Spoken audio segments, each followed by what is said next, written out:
thumbs up? Can you see the screen? Fantastic. Okay, thank you so much. All right. So, dear Africa Business Jumpstarters, a very, very warm welcome to this special web class on how to import from Africa in 5 simple steps.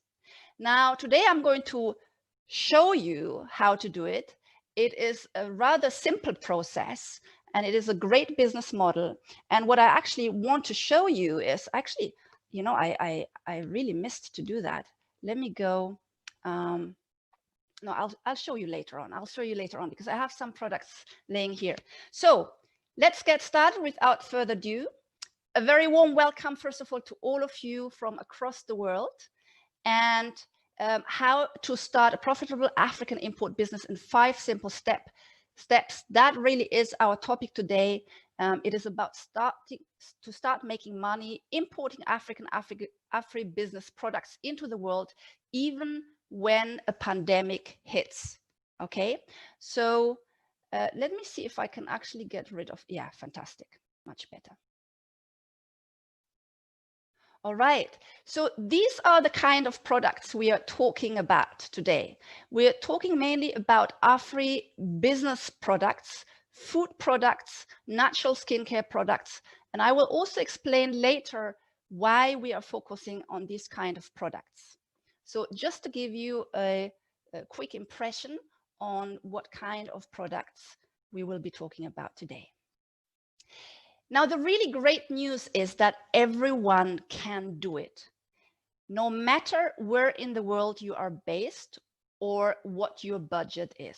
And I think that is really the power of a certain importing model that I will show you today, because it is relevant to you wherever in the world you are based. You could be based in the United States, in Europe, you know, in Asia somewhere, or even in Africa, because intra-African trade is growing at a very fast rate, and therefore it is very relevant for the continent as well. Or in fact, if you are planning to repatriate to Africa or move back to Africa, then that is also a business model you can start on the continent. Now, I would love for you to give me your full attention. As I said, if you are serious about getting this business model started, I'm going to teach you a lot about it today. So, you know, we have a lot of distractions these days, and let's just give full focus and be together in this community to self-educate ourselves in regards to the potential this industry really holds for us. Now, for those of us who are not really familiar with me, I hope most of you are, but my name is Dr. Harnet and I'm your host today. I'm a certified business trainer. I'm Africa business coach and consultant. I'm an entrepreneur, a speaker, an author, and I'm a champion for Africa and a proud mom. My work has been featured on Forbes Africa, KLM, Air France. They have a Africa Business Club, on the renowned Africa CEO Forum, on BBC Tigrinya, and I was also, either speaking or part of the panel, leading a panel at the business conference at Harvard University and at Google. So that is just to let you know, if you are coming across me for the first time, that I'm really going to share valuable stuff with you today. So today I'm going to go BTR on you, dear Africa Business Jumpstarters. BTR means I'm going to break the rules.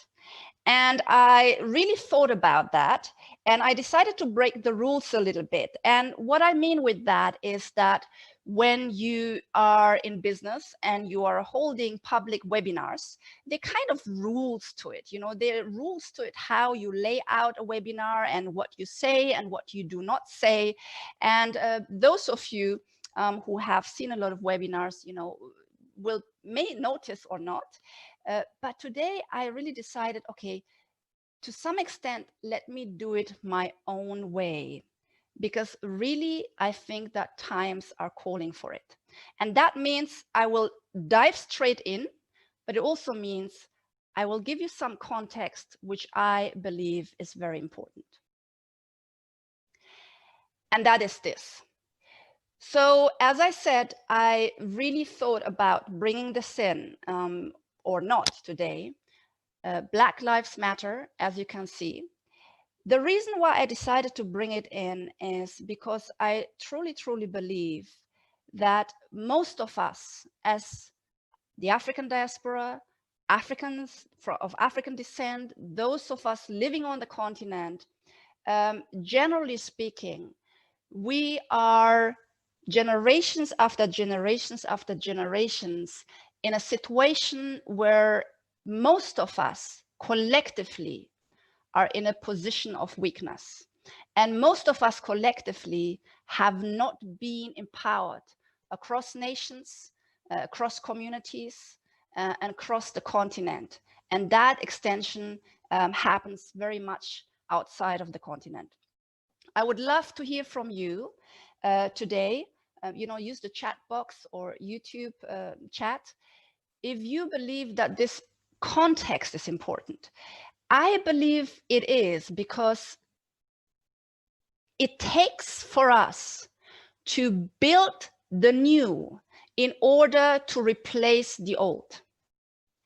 And we have like generational pain that is not just true for you, the African Americans living in the United States.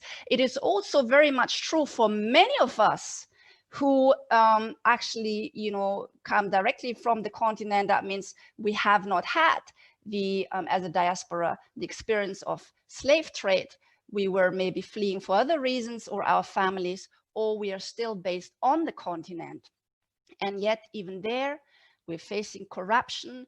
We are facing systems that do not take us seriously. We are facing wars. We are facing conflict. And we are facing very often, more often than not, a kind of, the violence of poverty, the violence of exploitation.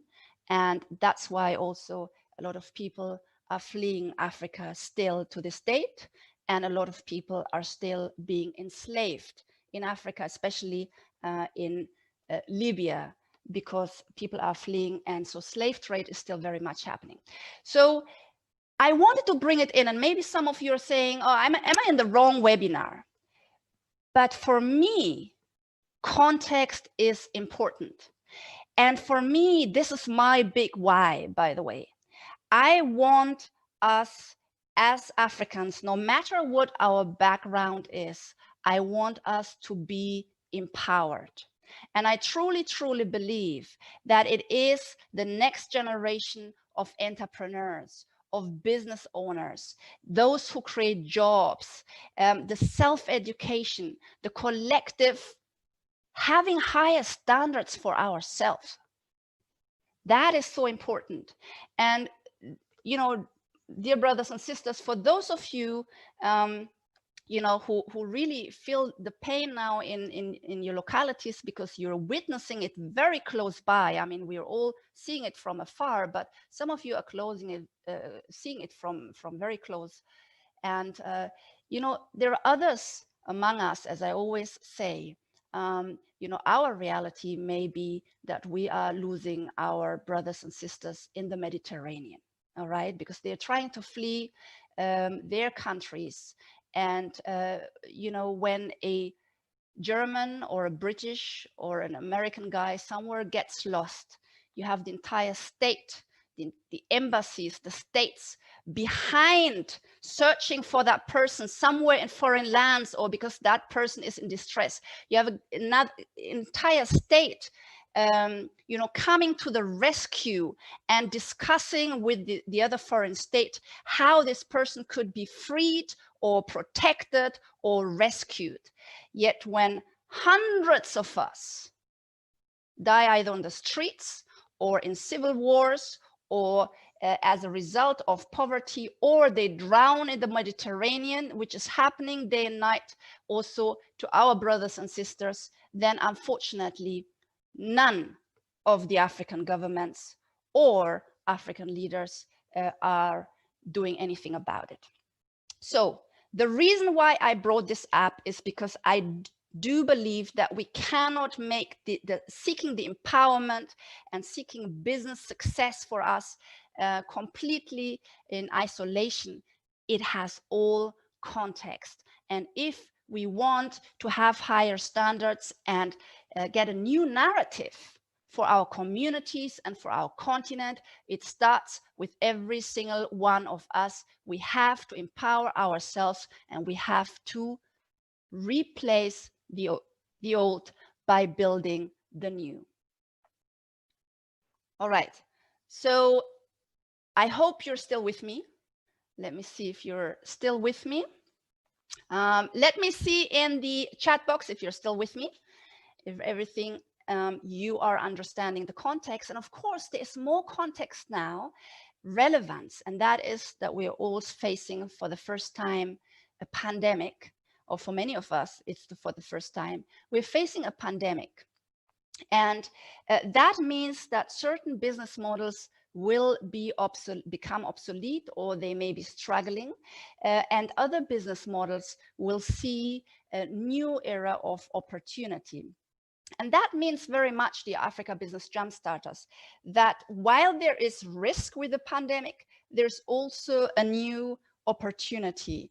And today I will teach you one of these Africa business models where you can start a profitable business for yourself while making an impact on the continent of Africa, and it is one that is relevant during these current times.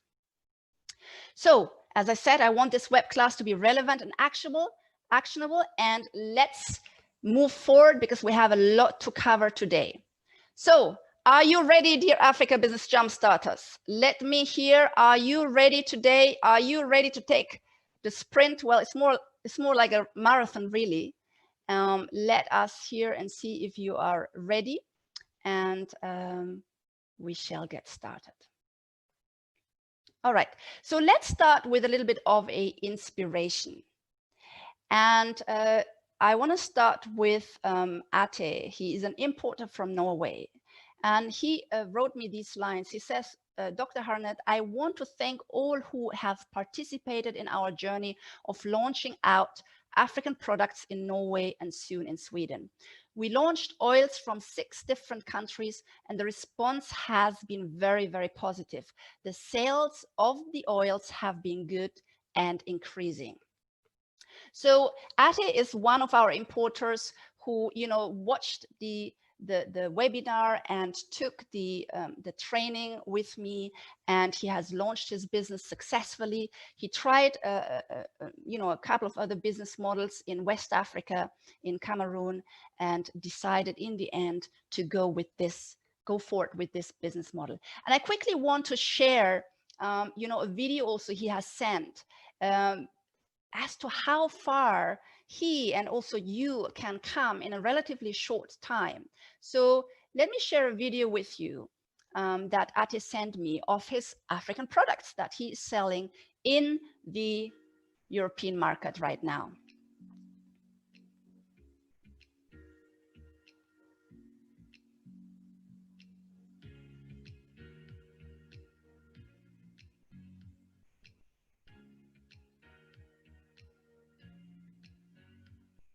So I'm not sure if you can hear the music. I have it certainly in my ear, but it doesn't really matter. I want you just to get an impression of the products that can be sourced from Africa in various ways, very high-end products. And this is a beautiful product range that Ate himself started after importing the ingredients from Africa. All right, wonderful. So I hope you are inspired. So let me explain to you why you should import from Africa. And it is important that you understand the industry, that you understand the trend. So you also understand if this is a sustainable business model, which it is, or if maybe there's not much to it. So here are the reasons why you should import from Africa. Number one, African governments support exports. And this means These are imports at your end, because exports contribute directly to the economic growth of their respective countries. Africa's food sector will be the next multi-billion-dollar industry globally. And we are not just feeding the continent, but it's also very important, as you have just heard, that African governments actually need to drive forward exports. And that is so important because African countries need to earn foreign currency. All right. If you want to do trade globally, if you want to invest globally, if you want to be empowered economically, you have to have access to dollars and pounds and euro. You cannot go out there to Asia or Europe and then start trading with Naira or Kenyan shilling. And therefore, these exports, these food exports, are also very important economically because they allow African nations to earn hard currency. And with that hard currency, they can then go out into the world to invest or do business, all right? Many products that African suppliers, that Africa supplies are high in demand globally. You just need to sell them. And I've just showed you some of the products. So we are talking in particular products that are high in demand in the West. You can build a passive income stream towards financial freedom. And I will show you a particular importing model that allows you to do that. It can be a serious side business or your main business for wealth creation. So again, you can run it on the side if you have another business or if you have another job, or it can be your main business for wealth creation. And you can sell African products anywhere in the world. And that means you're pretty location independent. And above all right now, because this is really very much in the front of our minds, you will be able to trade and sell even during a pandemic. All right. And that is one of the reasons also, but not the only reason, why we are focusing on food products and natural healthcare products. Because even when a pandemic hits, the trade and retail of these products will continue, which means you won't be out of business. And that is a very, very important risk reduction strategy. There's a new world of importing from Africa. Consumers globally are more into healthy, organic, ethically sourced, natural, unique products than ever before. And Africa has loads of it to offer.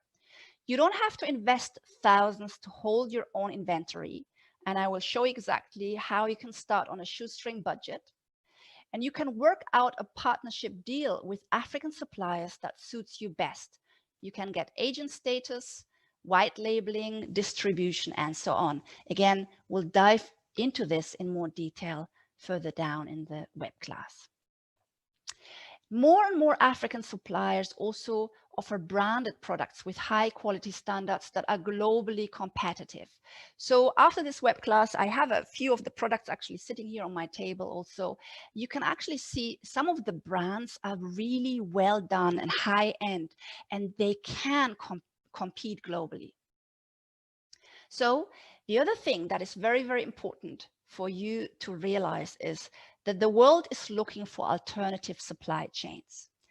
And we've seen it now with the pandemic hitting, that more and more nations and more businesses are really, rethinking their supply chains, especially their dependency on China.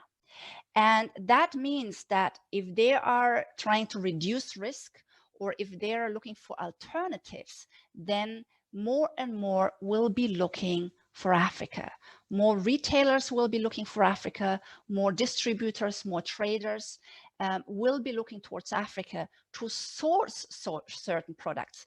And that is a huge opportunity for those of us who have then really positioned ourselves in that area.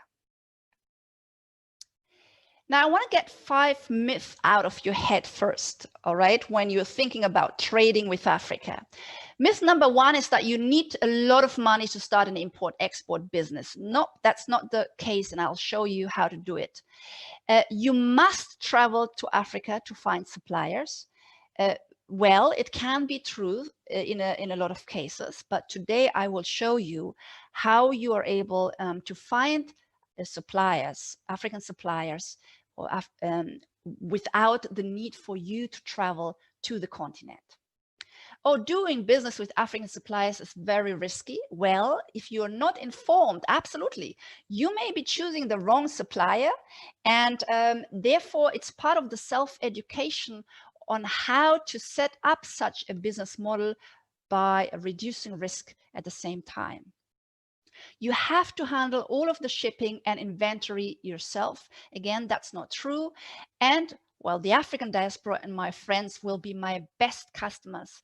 Well, that again is the myth. They may be good customers. They may not be your best customers.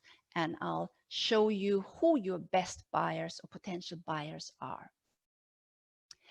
So instead of, making these mistakes because you may be misinformed or not really understand what you're doing, today I want to show you the 5 powerful and simple steps to importing from Africa successfully. But it was so important to give you context because there is a bigger story and a bigger trend happening around all of us. And it is so important, I think, that we understand how we fit in. So let me actually quickly check with you if everything is okay. And I think I need to stop the screen share here because I don't know how to check otherwise. All right, here we are. I can see all of you. So before I continue, can you hear me well? Can you see everything well? I'm getting thumbs up. Fantastic. We'll dive straight in. And I hope that you found value in the context as well. So we're going to go back to share screen. All right. Fantastic. Okay. So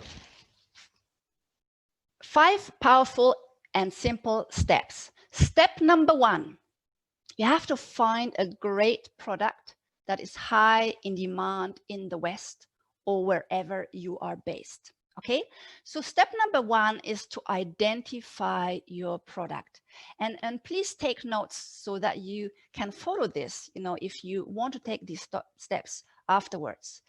That is your very first step.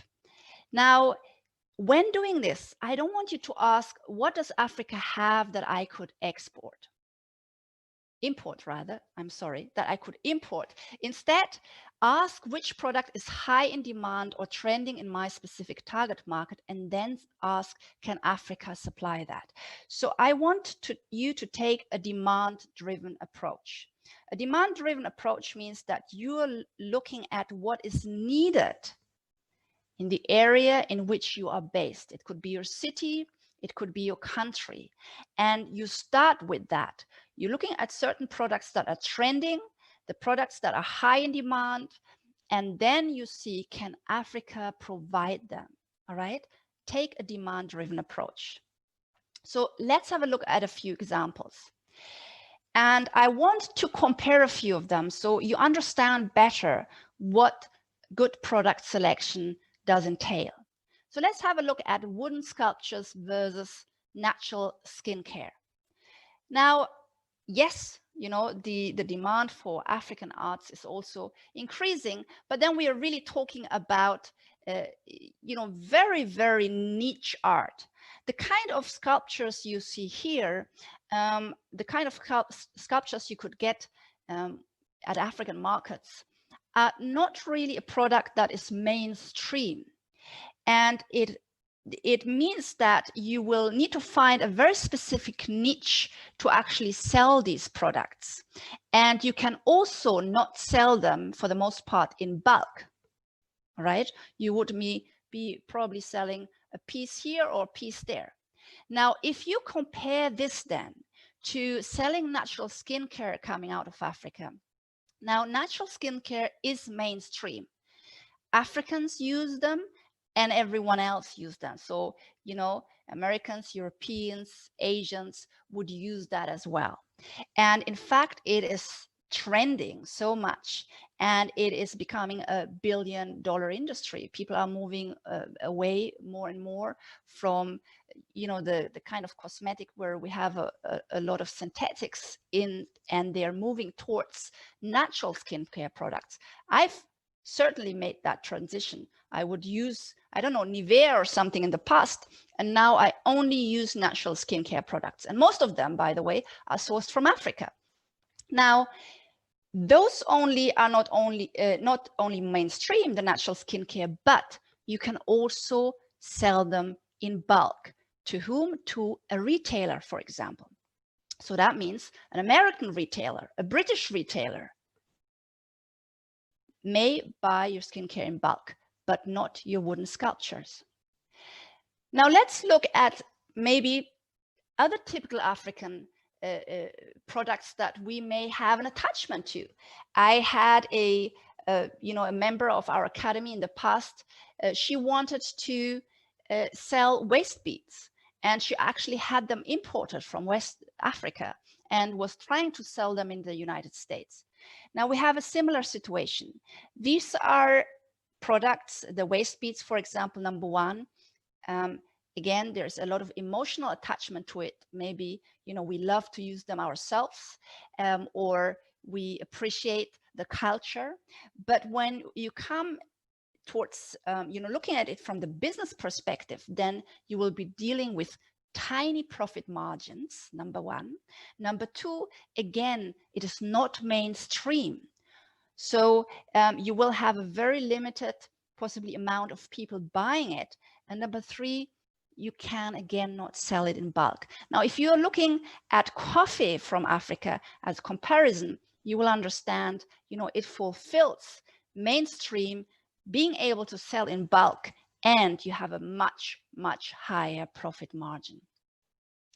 Traditional versus mainstream. So we're looking here at a traditional dress. It could be any dress from across Africa. I took an example from Ethiopia.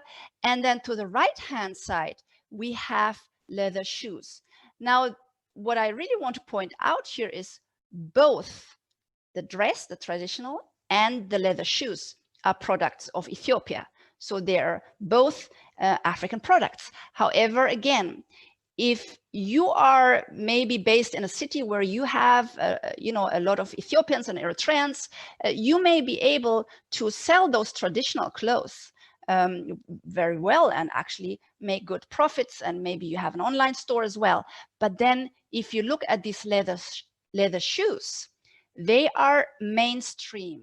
And no matter what happens, you can really sell them across the globe.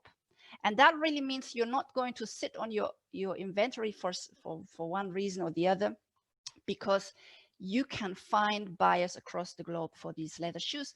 And therefore, I just want to make you aware of it. I'm not really saying do not sell traditional clothes. Absolutely not. I know businesses that are doing it very, very successful, and they're very profitable.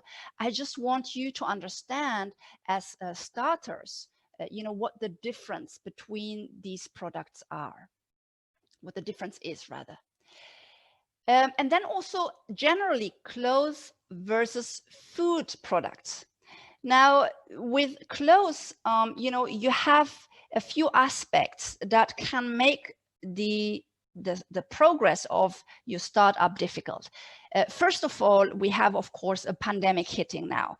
And that means that, clothing items may not be considered as an absolute must, and therefore your shop, it may be a boutique or your warehouse, or just generally may be closed. Or if you are an agent, then your buyers have to close during a pandemic. All right, that's one thing. With food, you keep on trading and selling. Now, the other thing with clothes really that I want to make you aware is that it is much more difficult, let's say, to make your buyer or the end consumer happy, because clothes have to fit, and they come in all sorts of sizes and shapes, and therefore you may actually get a lot more returns because they say it's too small, it doesn't fit me, it doesn't look good. And that brings another aspect to your business that can be very complicated to manage early on. Again, not saying it's impossible, I'm just making you aware. While if someone buys a tea, you know, that's it, one size fits it all, and chances are that they will just keep the tea, and once it is opened, they don't really return it to say, oh, I don't really like the taste of the tea. They will just not buy it again. And that means it is part of your risk reduction strategy to start selling the right products. All right. And really choosing the right products increases your success potential early on.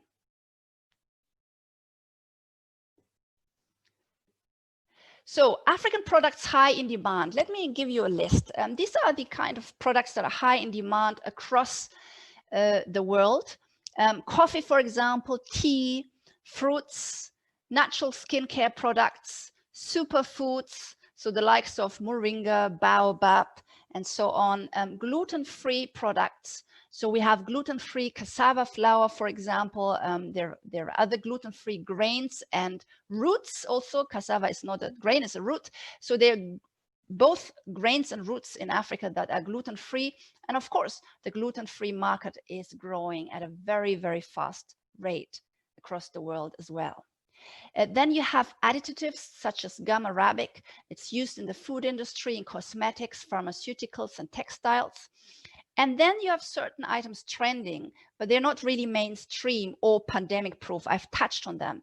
And that includes African arts, as baskets, you know, these basket bags, they were very, very fashionable last year, and then apparel as well. So yes, these products are trending, but they are still not completely mainstream.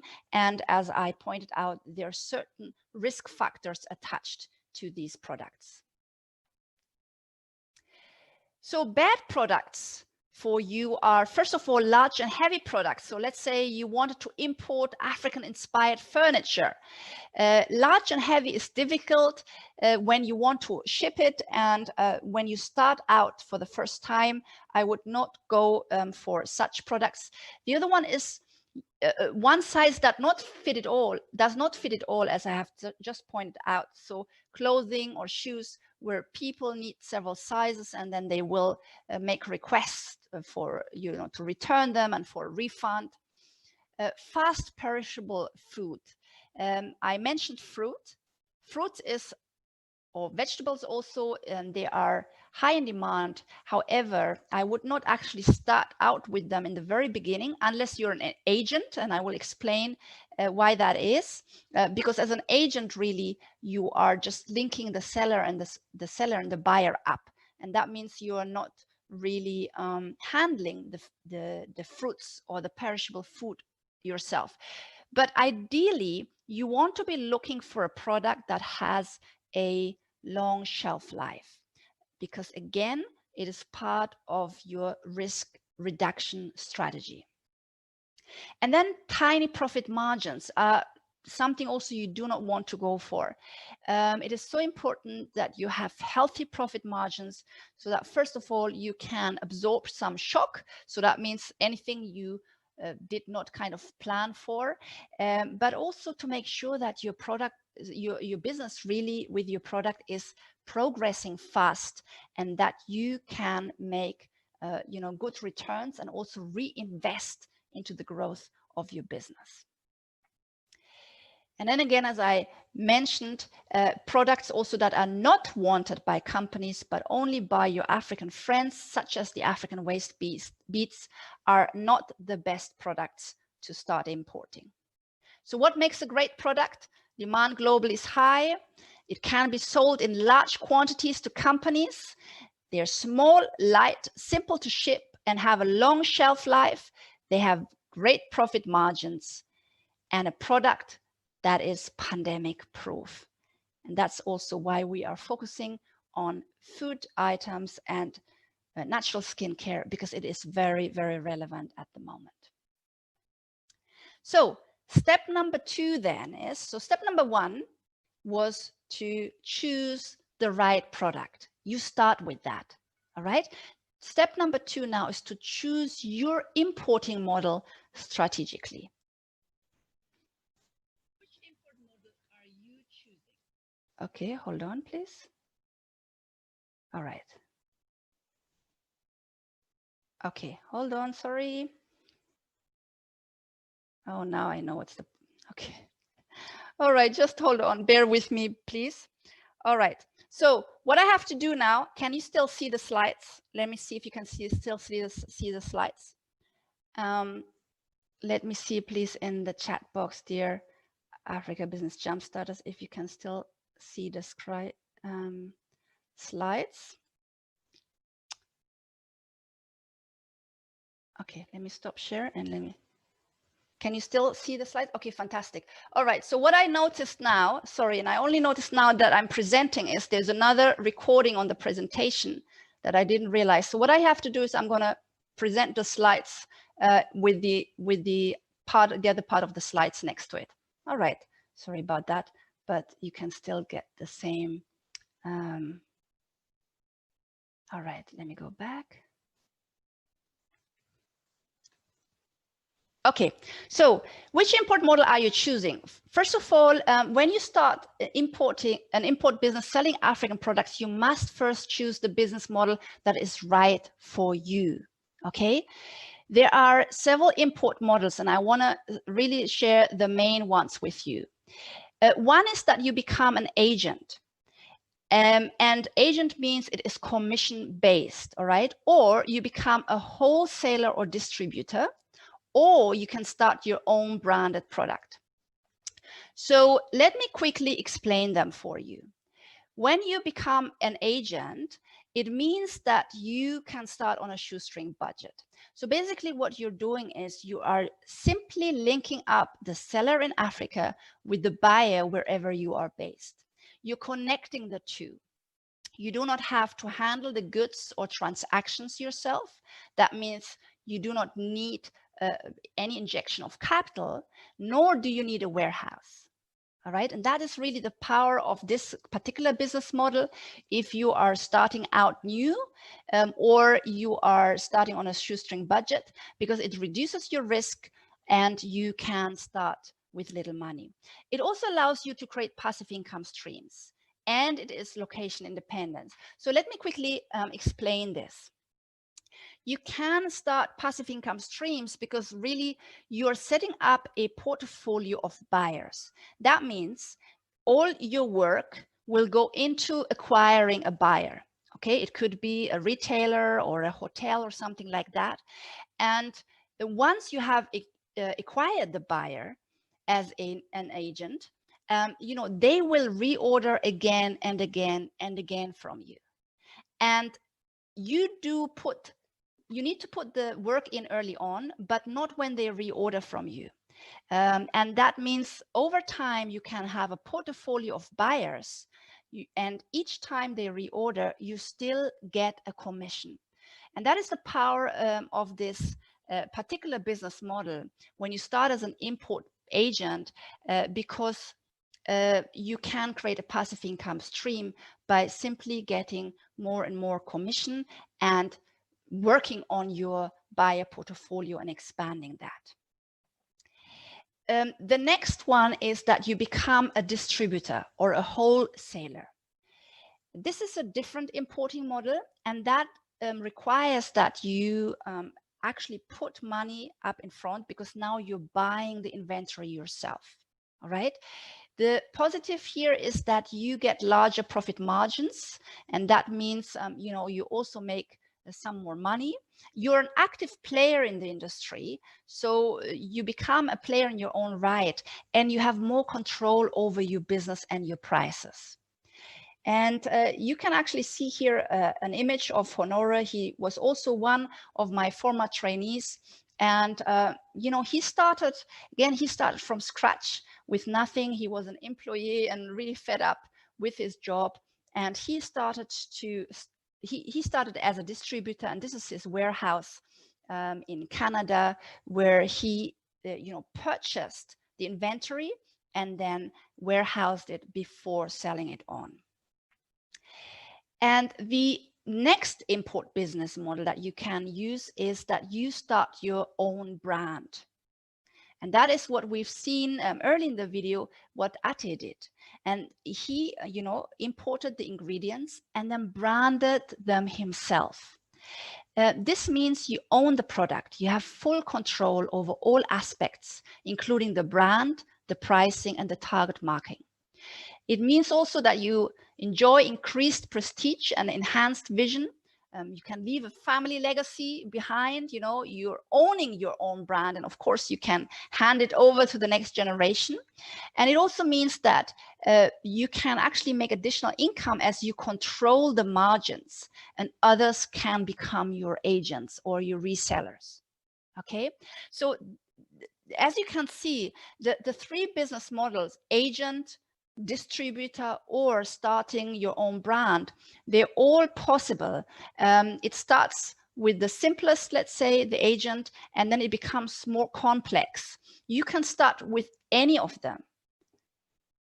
You can start with the business model that makes the most sense to you at the beginning, and then you can look at the pros and cons, and you can always upgrade to a more complex importing business model later on. So that means if you've started out as an agent, it has pros because you also get to learn about your industry. You get to learn about the players of the industry, the trends, the prices, the products, what sells, what doesn't. And it allows you to really learn about the industry with low risk, because again, you didn't purchase any inventory, and you do not need to worry about the transactions or the warehousing. Now you've chosen your business model, great. You now get to step number 3. Step number 3 then is to find a reliable African supplier you can trust.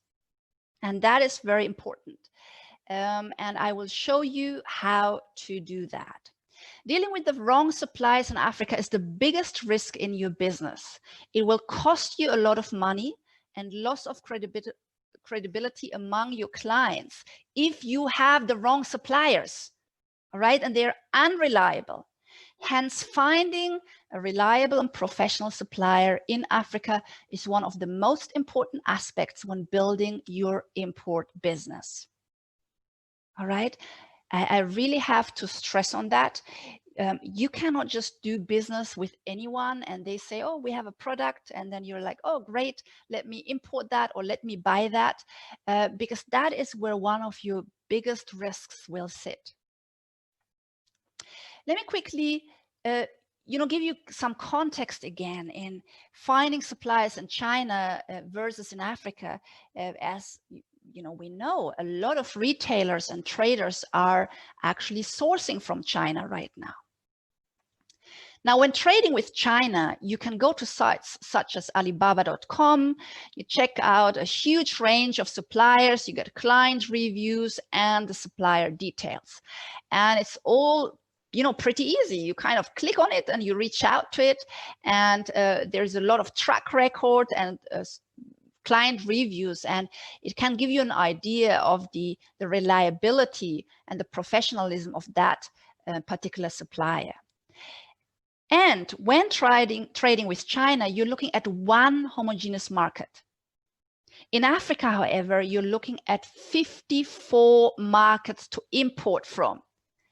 And you really need to be aware of, yes, I am saying importing from Africa, and this is absolutely true. But when we're saying importing from Africa, from which country are we importing? We have 54 different markets. And that just demonstrates to you that finding suppliers in Africa is a completely different ball game from finding suppliers in China. Having said that, if you're looking at China like 20, 25 years ago, and I remember the time because I've been working for a company in the UK who wanted to get into China. It was a completely different scenario at the time.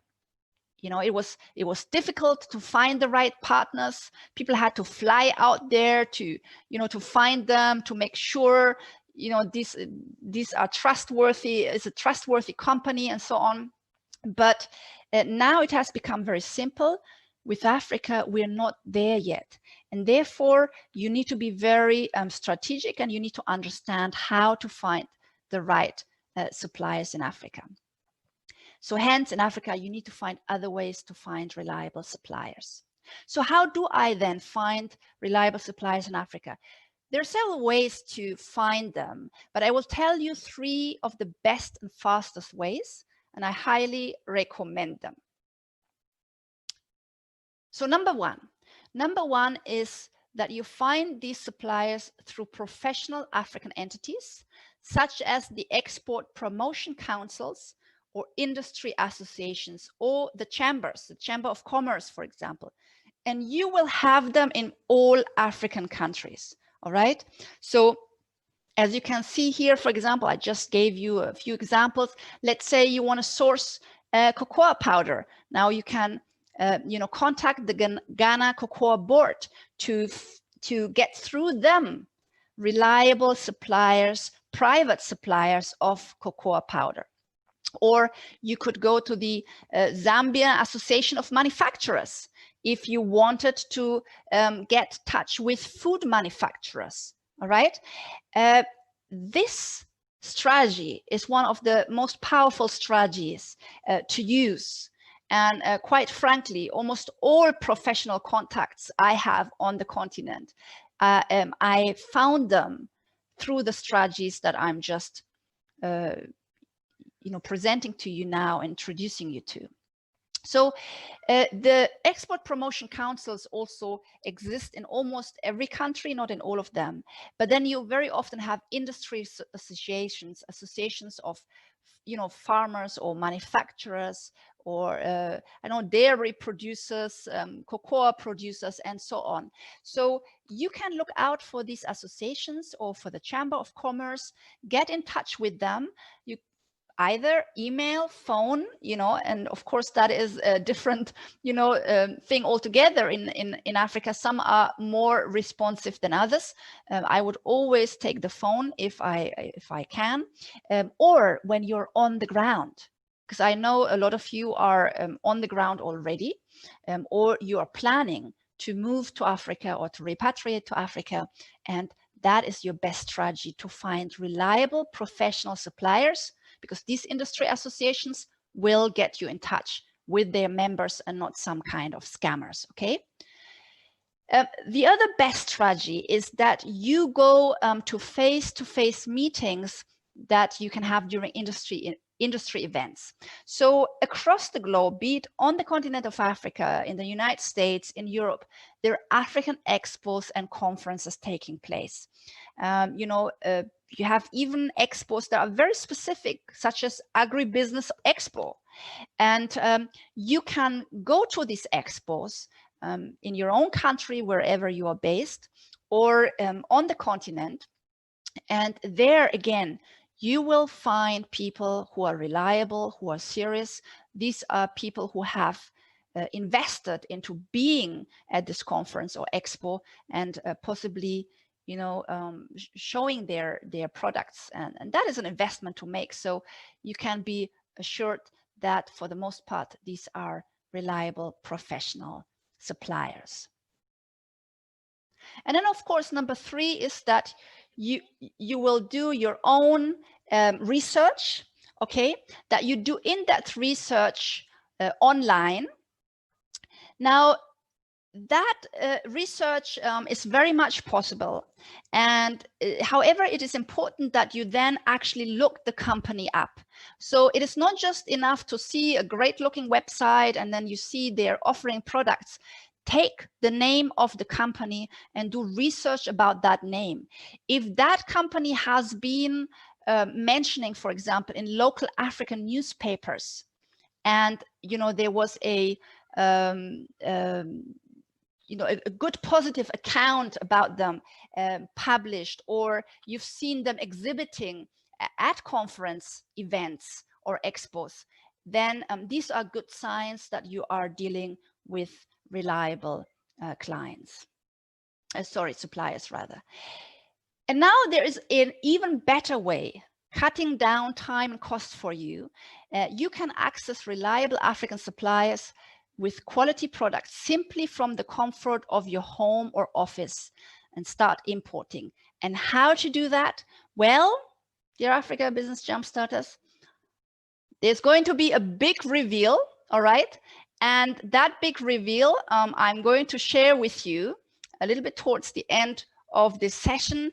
I'm teasing you right now, but you know, life can be so boring. So I hope you're curious, because now there's even a better way to find African suppliers out there and to source your products from them. Okay, let me check with you, dear Africa Business Jumpstarters, because I'm just seeing the slides. Let me check with you. Is some of that information valuable? Do you find some hints, some guidance, some good advice? Let me see. Okay, yes, absolutely, very useful. Okay, fantastic, very valuable, excellent. I'm glad that that this is the case. It's always very important that we take also professional steps to do that and to build our businesses. Okay, fantastic, excellent. So let me go back, and I apologize a little bit with the slides going back and forth, sometimes big, sometimes smaller, but you can see them.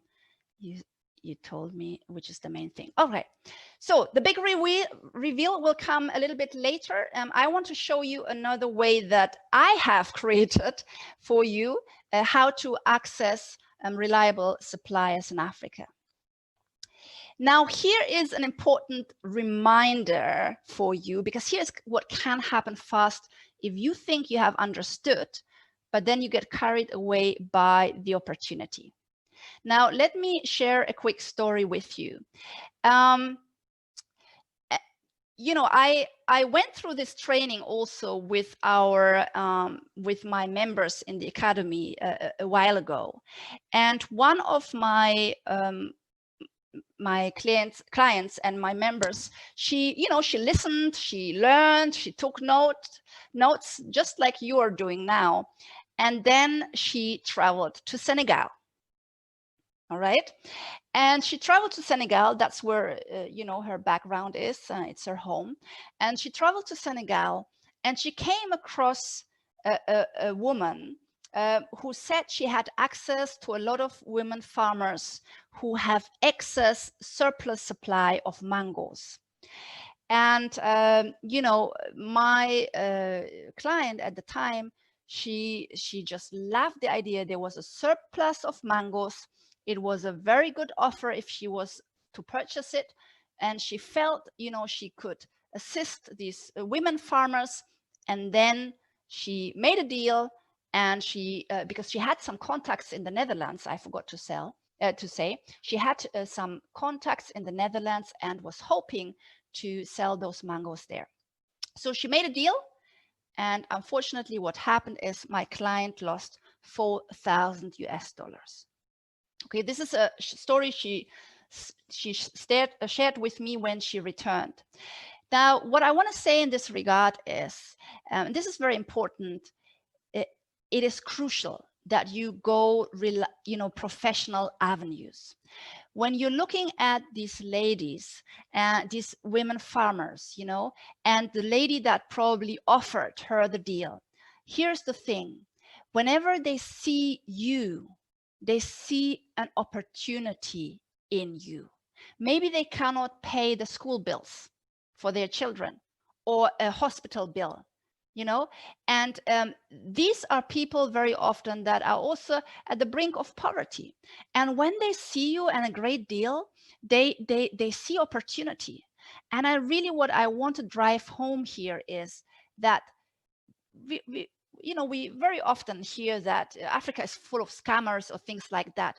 Yes, of course, we have scammers across the world, but generally speaking, we have farmers, or producers like that, who actually, are good people, but they see an opportunity in you and then they overpromise and they cannot deliver what they have promised. So that's why I believe it's important, especially, when you start out for the first time in Africa, that you make sure you have suppliers who are reliable, who are professional, who can really provide you with what's needed, because you want to do business in the world at a competitive rate or a competitive standards. And later on, I always say, when you are successful and you're making your money, there's so many ways you can help people like these women. And this is also what's driving me, but there are better ways. Don't buy their mangoes to sell that in the United States or in Europe. There are better ways to assist these communities. And I have plenty of business models talking about that as well. But today I'm saying, take the avenues that I suggested, because if you lose out, then everyone loses out. Okay, everyone loses out. All right, so the next step then is to sell to the right buyers for maximum profit. That's step number 4. Sell to the right buyers for maximum profit. Well, the rule number 1 here is to start small but to think big. All right, of course you're starting small, even on a shoestring budget, but it doesn't matter. Important is where you're planning to go. That is the important point here. Now, very often when we are thinking about, importing something from Africa, we start with the kind of context of, okay, let me sell to my African friends. They will appreciate what I have. Maybe the clothing or the shea butter from Ghana, they will appreciate it. Let me sell to them. And of course, you can sell to them. In fact, your African friends or your family members are some of the best people to test your products and to give you feedback. But while many of us are thinking small, in the meanwhile, this is happening. And you can see this ship is called, I don't know, Hanjin Africa, and you can see some Chinese writing on it. So I assume it's Chinese. It may be another Asian language. And here you go. While we are thinking small, opening a small corner shop somewhere, maybe in London, or selling beads or some clothes to our African friends who would appreciate it. In the meanwhile, international companies are doing big business with Africa, importing goods from the continent. All right? And so it is so important, the Africa Business Jumpstarters, so important that we start small, but we think big. All right. And I show you exactly then who your best buyers would be. So the rule number 2 with finding your best buyers is that you sell primarily to clients who can make large orders. And we mentioned that in the beginning. So let's have a look at selling to companies versus selling to individuals. Okay, because both, of course, is possible. You could be selling to a retailer, like, you can see the lady in a supermarket, and your African goods could actually be in that supermarket. Or you could be selling just online, and I'm not saying this is not possible, but you could be selling online to individuals. All right, one order at a time. And I want you to understand the difference. It's all about education here.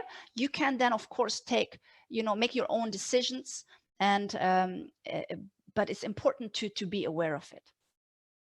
So let's look at the math, okay? So on the left-hand side, we have you selling to individuals, let's say, for example, on Amazon. And on the right-hand side, we have you selling to companies. So let's say you're selling to 1,000 individuals at a profit margin of $2 per unit. That means you're making $2,000. Okay, you're selling to 1,000 individuals at a margin of $2. Now, when you sell to a company, one company, a big company, makes an order of, let's say, 5,000 units at a profit margin of just $1. You now make $5,000 with a single client who will come back for another large order. This is very important to understand, because as you can see, not only are you, with this example, making less on the other on the left hand side, selling to individuals, but look, you now have 1,000 individual clients. Do you know what headache that is?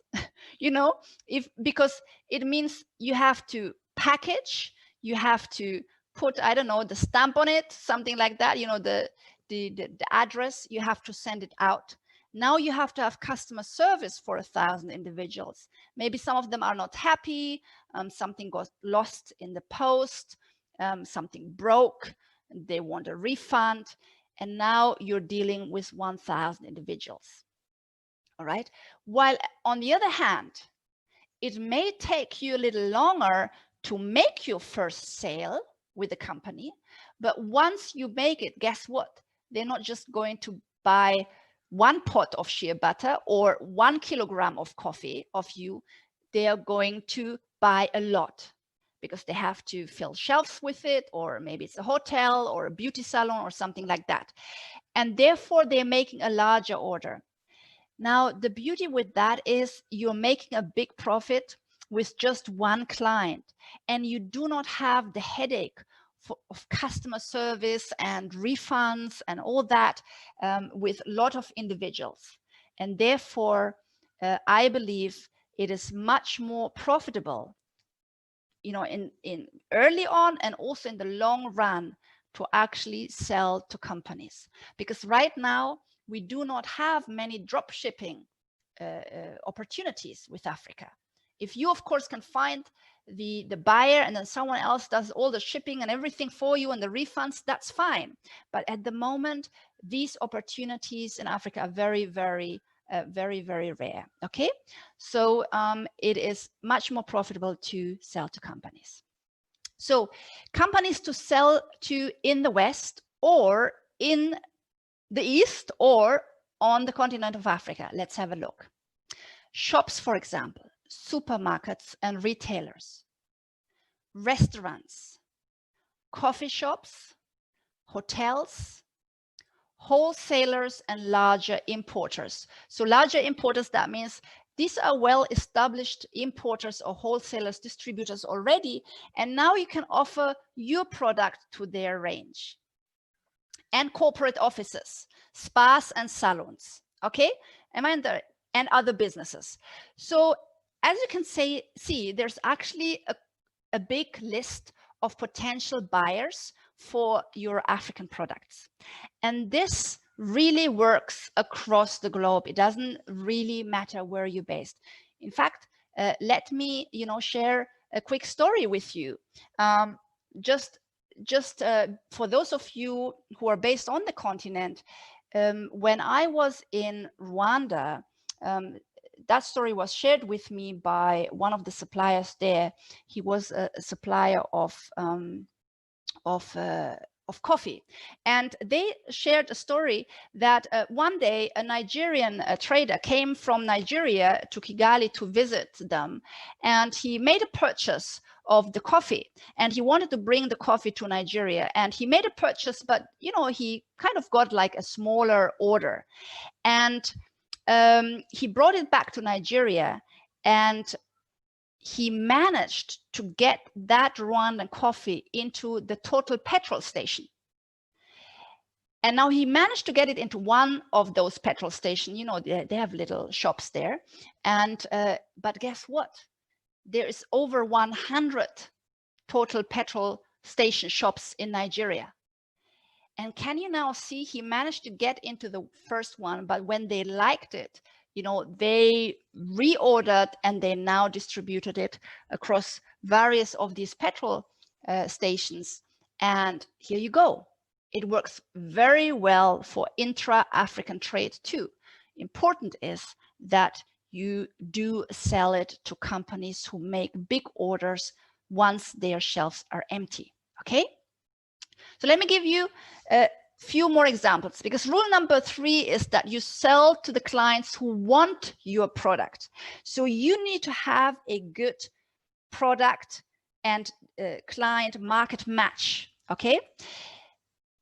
Now let's go with an example that we just had of the Rwandan coffee. Now that particular coffee is a specialty coffee. It is a high-end, high-quality coffee. And this coffee therefore sells at a higher price. It is for coffee lovers. Now, on the left-hand side, you can see one of the McDonald's hotel chains in the UK, and these are high-end, is a high-end hotel chain. All right, they want to give something special to their client. And this particular hotel chain, I was told by the suppliers, actually bought the coffee. All right, they bought the specialty coffee from Rwanda. Now, if you are going, for example, to a fair trade shop in your city, a coffee house, they may also be interested in that particular coffee, because this coffee is not just a specialty coffee, it's also a beyond fair trade coffee. Beyond fair trade means they are reinvesting a percentage of the money they make back into the coffee communities, building coffee stations, coffee washing stations, schools, and so on. So there you have the right product market fit. Now, on the contrary, on the right-hand side, you have some kind of, you know, I don't know, a bed and breakfast or a breakfast shop somewhere in the city. Now, that is a lower end kind of retailer. Yes, it's a company too, but it's lower end. They could care less about a specialty coffee or beyond fair trade. They just want to make, you know, sure that the coffee is cheap enough for them to sell it, possibly. So it's very important, dear Africa Business Jumpstarters, that when you are seeking out the right buyers, that you have a product and market fit. And that also means that you really need to look for trends out there. You need to look out for buyer trends, and these buyers are now the companies, but also the end consumers, because the company is serving an end consumer too. You need to know these trends so you understand where your product comes in and to whom to sell to and how to sell it to. You need to actually communicate. A sales process is a communication process. Marketing is communication. And you can only market and sell your product successfully if you understand your buyer trends. And this particular picture, actually, this is, you know, is a picture of last year. I don't know if this is still happening, but I just want to show you. This is actually Nando's in the United Kingdom. And there was a time last year where Nando's had an Africa-inspired theme. Don't ask me why, but the entire Nando's chain, you know, decided to, I don't know, present Africa. And so you can see the pictures in the back. It's part of the decoration. It is all African inspired. You know, the seating is African inspired. Now, is your product, your African product, relevant to Nando's if they have an African theme going on at the moment? Absolutely. But you could be walking into Nando's, either not seeing them at all because you haven't researched it, or just walking in there because you say, oh, maybe Nando's, without then being able to communicate it. But how much more powerful would it be if you are able to say, oh, you know, we've seen you have an African theme going on, and this is what you want to achieve by it. And we just believe we have the right African product to really enhance your objective at the moment. Here is another example, actually from Germany, but this particular discounter, you can also find it in the Netherlands and maybe in other countries too.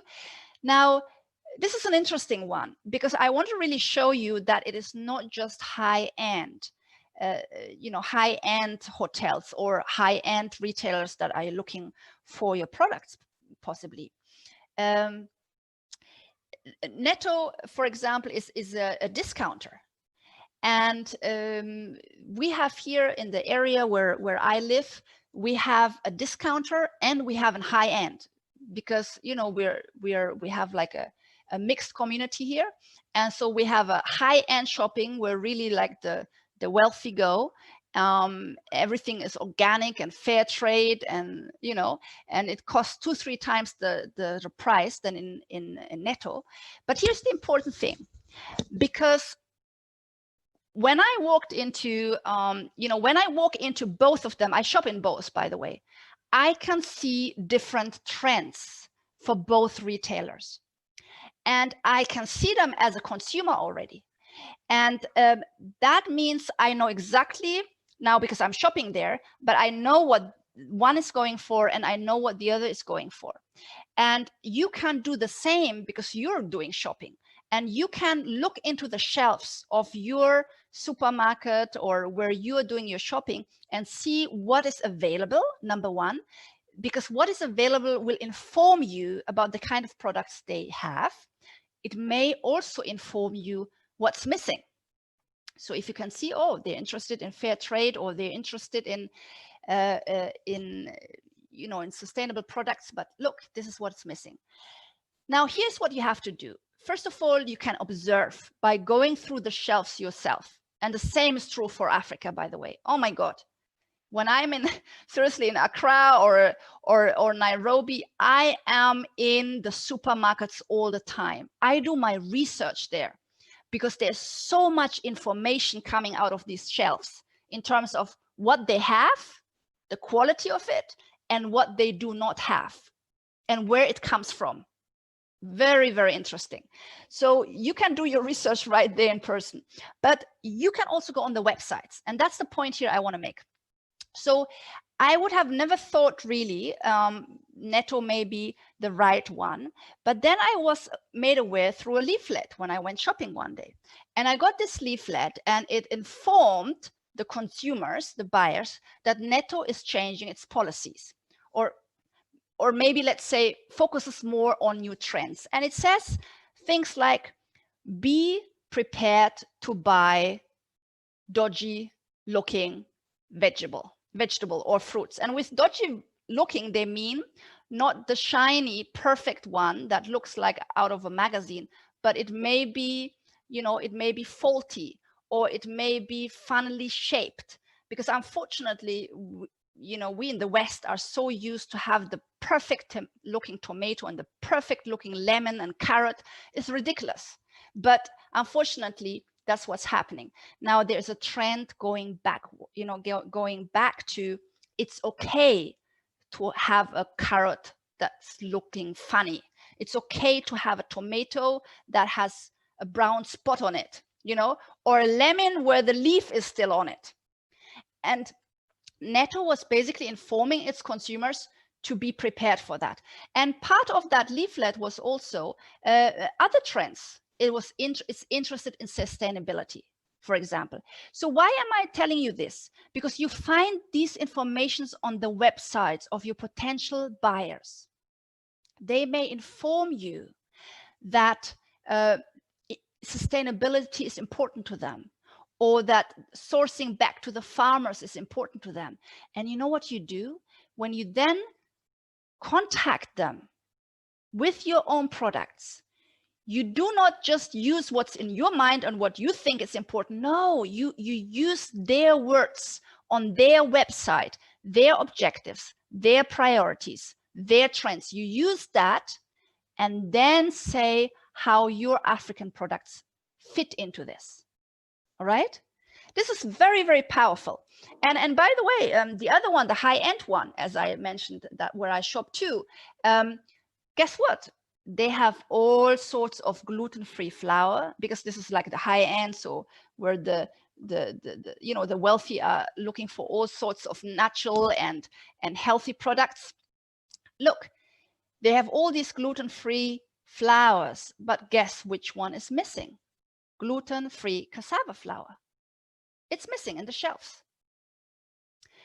So here's just another quick example, you know, how to do your research. Here, for example, it says the African restaurants taking over London's food scene. Moroccan, boring. The capital's restaurants are now looking south of the Sahara.